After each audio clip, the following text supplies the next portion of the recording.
एक बच्ची कमरे में सोई हुई थी। अचानक उसकी आधी रात को नींद खुलती है। जब नींद खुलती है, देखती है तो उसके तन पर कपड़े अस्त व्यस्त थे, यानी आधा अधूरा कपड़ा था। इसी दरमियान उस कमरे में रीतू यादव और उसकी सहेली माही मौजूद थी। क्योंकि लड़की उन दोनों को पहचानती थी, इवेंट मैनेजर वो लड़कियां थी, इवेंट मैनेजर का काम किया करती थी, इस वजह से लड़की के कांटेक्ट में थी और लड़की उन्हें दीदी दीदी कहती थी। उस कमरे में उस लड़की के अलावा 2 और महिलाएं मौजूद थी, जिनका नाम रीतू और माही आता है। अब लड़की कुछ समझ पाती इसके पहले ही रीतू कहती है, एक नाम लेती है और कहती है कि ये जो शख्स है तुम्हारे साथ सो चुके हैं, यानी तुम्हारे साथ फिजिकल कांटेक्ट बना चुके हैं। वो शराब के नशे में थी, उसे इतना होश नहीं था, लेकिन फिर भी ये सारी बातें वो रिकलेक्ट करती है। अगला दिन होता है। इसके बाद वो अपनी दीदी से कहती है, हाथ पैर जोड़ती है, गिड़गिड़ाती है कि मुझे घर जाने दो, लेकिन ऋतु है कि उसे जाने नहीं देती, कैद करके अपने घर में रख लेती है, क्योंकि उसका आगे का कुछ प्लान था, उस लड़की के साथ कुछ कराना था, जिसकी वजह से उसे घर जाने से रोक रही थी। दूसरी ओर लड़की का परिवार गुमशुदगी का रिपोर्ट दर्ज कर देता है, क्योंकि लड़की 2-3 दिन से घर नहीं आई थी, जिसकी वजह से परिवार मामला दर्ज कराता है पुलिस में। तहकीकात होती है, लेकिन कोई कुछ खबर नहीं होता। इसी दरमियान एक रोज उस लड़की ने चालाकी करते हुए, जब उसे लगा घर पे कोई नहीं है, उसे मौका मिलता है, वो इंस्टाग्राम यानी सोशल मीडिया का यूज करती है और अपनी माँ को कॉल करके कहती है कि माँ, मैं यहाँ पर हूँ, मुझे बचा लो। सिर्फ इतना कहती है। जैसे ही माँ को ये खबर मिलती है, फौरन माँ पहुँचती है पुलिस स्टेशन, वहाँ पर बताती है। पुलिस की टीम के साथ माँ पहुँचती है जहाँ पर बेटी को किडनैप करके रखा गया था, और उसके बाद वो खुलासा होता है, जिसे सुनकर पूरे मध्य प्रदेश में आपको बता दें कि हाहाकार बवाल मचा हुआ है। नमस्कार, आप देख रहे हैं क्राइम तक, मैं हूं अश्विनी सिंह। इस वीडियो में बताएंगे कि आखिर भोपाल में एक नाबालिग बच्ची के साथ हुआ क्या था और उस नाबालिग बच्ची को इवेंट मैनेजर यानी रिया यादव ने क्यों बुलाया था। और रिया यादव क्योंकि वो वहां पर काम करती थी, सीखने जाती थी, दीदी दीदी कहती थी, इस दरमियान वो अपने घर पर बुलाती है और सारी चीजें होती है, जिसके बाद ये मामला जब खुलता है तो पुलिस के भी पैरों तले से जमीन खिसक जाती है। दरअसल ये वारदात पूरी है 19 जून की। 18 जून को जो लड़की होती है अपने घर से निकलती है और इस दरमियान वो घर लौटती नहीं है। दूसरी ओर वो रिया के साथ होती है। रिया पार्टी में कहती है कि चलो एक पार्टी है, तुम्हें वहाँ पे ले जाती हूँ। बच्ची रिया के साथ चली जाती है, वहाँ पर शराब पार्टी होती है। इसके बाद वो अपने घर यानी खजूरी सड़क है, वहाँ पर फार्म हाउस था, चॉइस विला करके, वहाँ पर कहती है कि चलो वहाँ पर अगले दिन पार्टी है। बहला फुसला कर उसे एक दिन अपने घर रुका लेती है और अगले दिन यानी 20 तारीख को रिया बकायदा प्लानिंग एंड प्लॉटिंग करके उस लड़की को वहाँ ले जाती है जहाँ पर ऑलरेडी कुछ लोग मौजूद थे। बता दें कि पहले इसे जहांगीराबाद, जहाँ पर रिया का घर था, वहाँ पर ले जाती है लड़की को 19 तारीख को, और वहाँ पर पहले से मौजूद थे हनीफ शाह। ये वो शख्स था वहाँ पर मौजूद था जिसने लड़की को, जब वो घर पे एंट्री करती है तो उससे बातचीत करता है, बहलाता फुसलाता है। इसके बाद लड़की के कपड़े पे इत्र लगाने लगता है। अगर लड़की का बयान सुनेंगे आप और लड़की की जो बातें हैं, सामने आई है बयान, तो उसमें वो कहती है कि जब वो जहांगीराबाद में अपने दीदी रिया के घर गई थी तो वहाँ पर ऑलरेडी मौजूद था हनीफ, उसने उसके कपड़े पर इत्र लगाया था। इसके बाद उसे लग रहा था कि कुछ भी सोच समझ उसकी सही नहीं थी, उसे कुछ ठीक नहीं लग रहा था। इसके बाद अगला दिन आता है, खजूरी सड़क पर फार्म हाउस था, चॉइस विला करके, ये रिया वहाँ पर उस लड़की को ले जाती है। बता दें कि वहाँ पर ऑलरेडी कुछ लोग आने वाले थे, रिया को पता था, जिसकी वजह से वो अपने टारगेट को ले जाती है फार्म हाउस पर।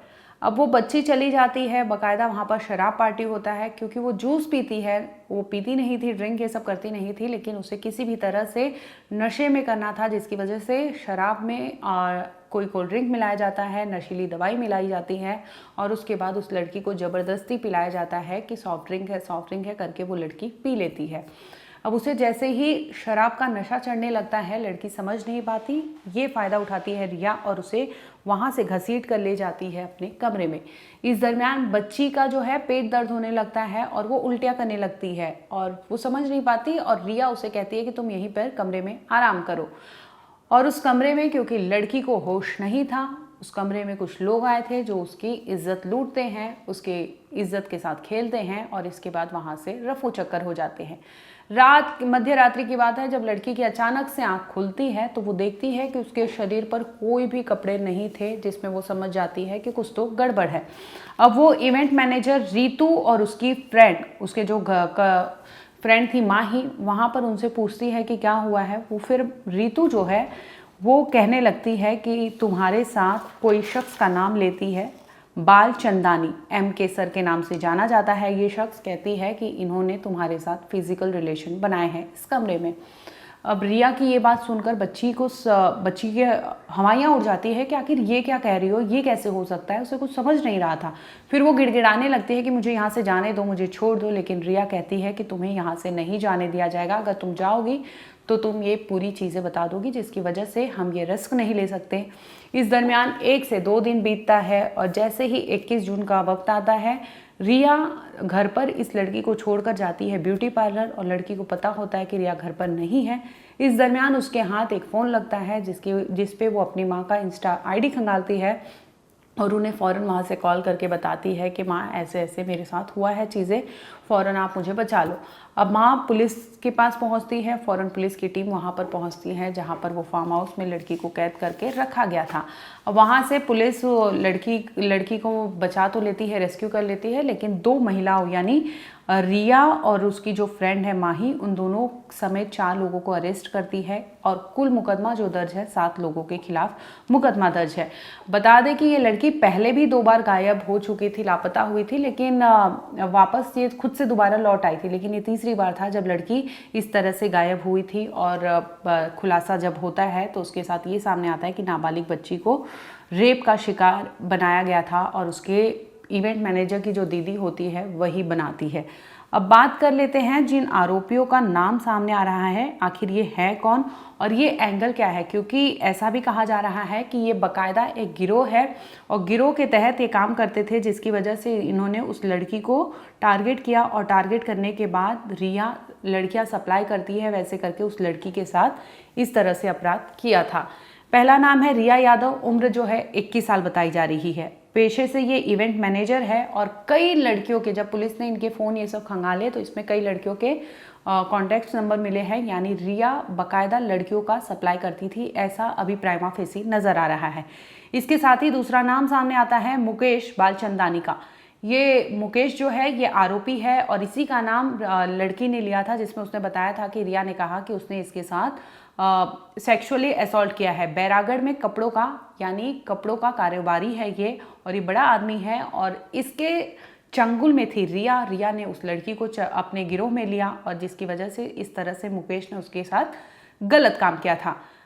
कपिल जो है मुकेश का दोस्त बताया जा रहा है। मुकेश और कपिल दोनों अच्छे खासे दोस्त हैं और इसमें इनका भी नाम सामने आ रहा है।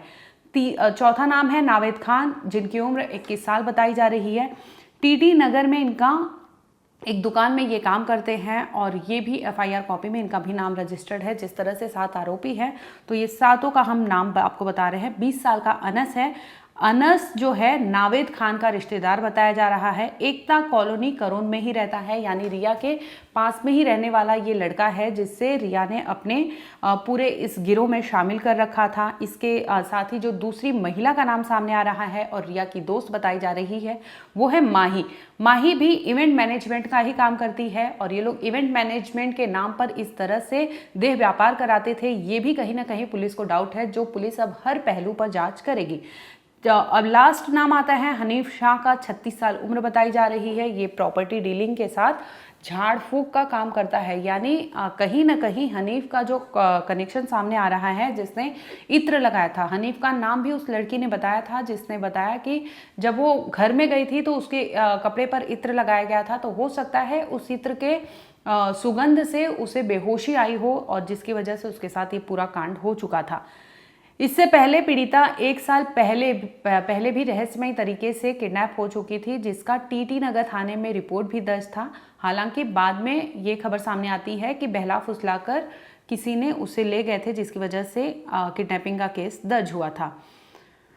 फिलहाल आपको बता दें कि इस केस में रिया माही दोनों दोस्त हैं और दोनों इवेंट मैनेजमेंट का काम करती है। दोनों को अरेस्ट कर लिया गया है। इसके साथ ही इनके कुछ साथी है, चाहे हनीफ हो, चाहे दूसरा जो नाम है बालचंदानी हो, इनका भी नाम सामने आया, जिससे लेकर पुलिस हर थियरी, हर पहलू पर जांच कर रही है कि क्या ये देह व्यापार में शामिल है, क्या ये नेक्सस चलाते हैं इस तरह से भोपाल में। तो फिलहाल आपको बता दें कि 3 आरोपी फरार है, जिसकी पुलिस तलाश कर रही है और रिया समेत उसके 4 लोगों को गिरफ्तार कर लिया गया है। फिलहाल इस केस में इतना ही। आगे अपडेट होगा हम आप तक जरूर लाएंगे। देखते रहिए क्राइम तक। धन्यवाद।